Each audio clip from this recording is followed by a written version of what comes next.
Hello and welcome everyone to VV education services. आज हम लोग मैनेजरल इकोनॉमिक्स का एक और नया टॉपिक पढ़ने वाले हैं जिसका नाम है demand, and again a very important topic. सबसे पहले हम देखेंगे डिमांड का मतलब क्या होता है। Demand refers to that quantity of good X that a consumer purchases at a given price and during a particular period of time. एक टाइम पर आप कितना सामान खरीद रहे हो, being a consumer, that is known as your demand.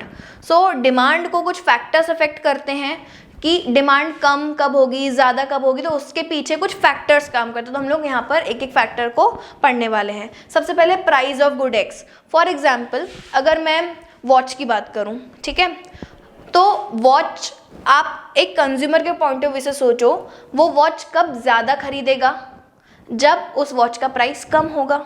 हम एक रैशनल कंज्यूमर है, हम हमेशा यही चाहते हैं कि हमें कम प्राइस में ज़्यादा सामान मिल जाए। तो यहाँ पर अगर आप किसी प्रोडक्ट का प्राइस कम कर दोगे तो उसकी डिमांड बढ़ जाएगी।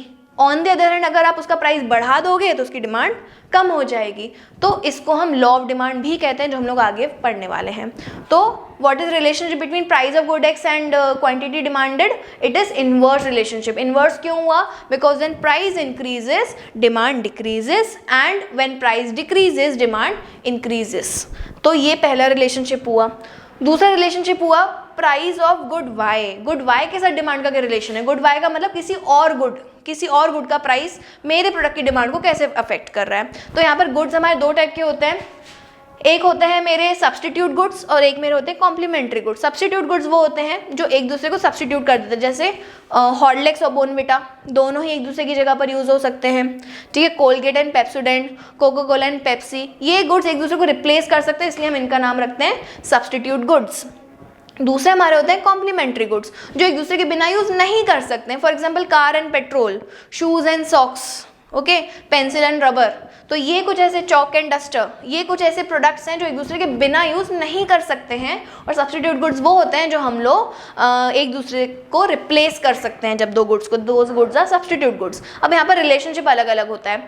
फॉर एग्जाम्पल सब्स्टिट्यूट गुड्स की अगर मैं बात करूँ, प्राइस ऑफ कॉफ़ी, ठीक है, अगर मेरा गुड एक्स कॉफ़ी है तो प्राइस ऑफ कॉफ़ी टी की डिमांड को कैसे अफेक्ट करेगा, ये मुझे पढ़ना है बेसिकली यहाँ पर, ठीक है। कि अगर मेरा एक कॉफ़ी एक गुड है और टी एक गुड है, और मैं यहाँ पे गुड एक्स ले रही हूँ समझो कॉफ़ी को, तो कॉफ़ी की डिमांड और टी के प्राइस में कैसा रिलेशनशिप होगा। अगर चाय का प्राइस बढ़ जाएगा, कीपिंग कॉफ़ी का प्राइस कांस्टेंट, कॉफ़ी उतने की है तो चाय महंगी हो गई, तो जो लोग चाय पीते थे वो भी कॉफ़ी पियेंगे, so that is why coffee का डिमांड इंक्रीज हो जाएगा, एंड वाइस वर्सा। तो ये कॉन्सेप्ट जो है आप एग्जाम्पल्स के साथ जितना ज़्यादा समझेंगे उतना और क्लियर होते जाएंगे।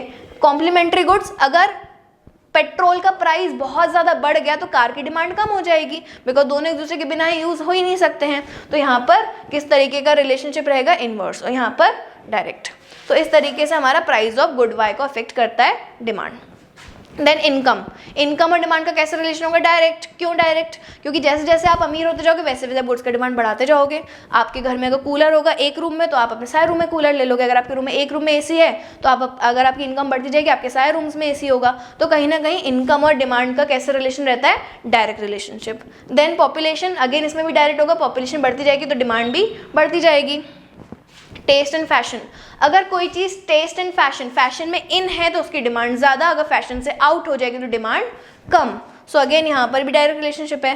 Change in future price, change in future price का मतलब यहाँ पर आप आज की डिमांड और कल के प्राइस को कंपेयर करेंगे। जैसे अगर मैं आपसे बोलूँ कि पेट्रोल का प्राइस कल बढ़ने वाला है, तो आज आप आज क्या करोगे? आज उसकी डिमांड बढ़ा दोगे, भाई, बिकॉज आज वो चीज़ सस्ती मिल रही है।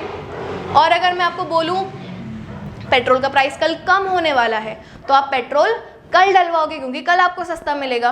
So this way future prices जो है वो हमारी करंट डिमांड को भी अफेक्ट करते हैं। तो ये हमारे कुछ फैक्टर्स थे जो डिमांड को अफेक्ट करते हैं। Moving on to next topic, law of demand. हम लोगों ने जो यहाँ पे प्राइस ऑफ गुड एक्स पढ़ा था ना, वही हमारा लॉ ऑफ डिमांड है। So law of demand tells about the inverse relationship between price and demand. When price increases, demand decreases. When price decreases, demand increases. Okay, this is known as law of demand. लेकिन आपको यहाँ पे एक चीज़ और लिखनी, keeping other factors constant।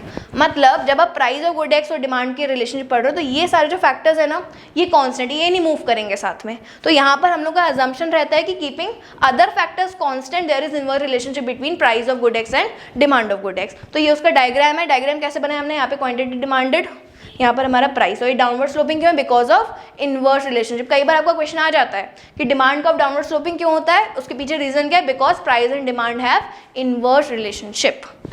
So this was important topic. I hope this topic is clear to you. Thank you for watching the video.